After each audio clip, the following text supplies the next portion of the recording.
After the library and project are set up, media can be imported. First, make sure the correct project and library are open in the column to the left. Then, click Import Media from the browser. Alternatively, click the down arrow from the top of the window. Then, navigate to the location where the files are stored and select them. Use the Shift or Command keys to select multiple files at a time. When done, click Import. Additional media can be imported at any time. The selected media will appear in the browser. Video clips will be marked with the duration of the clip to the top left.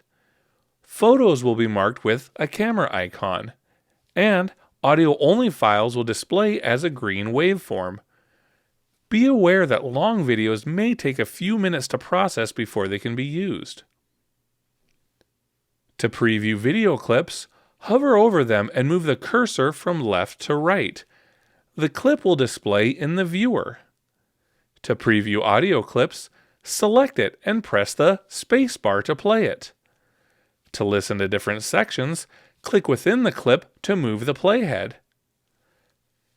To add media to the timeline, which is where editing takes place, click the plus button in the bottom right corner of the clip. Alternatively, click and drag the clip down to the timeline. If only a portion of the clip is needed, click and drag the handles that are on the sides of the clip inward to highlight the desired section. Then, add it to the timeline as previously described. This is especially useful if only a small portion of a long clip is needed. Clips and portions that have been added to the timeline will be marked with an orange line at the bottom. Video clips that have audio will have a blue waveform along the bottom in the timeline.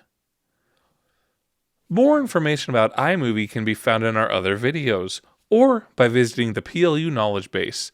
If you need assistance, please feel free to reach out to Instructional Technologies.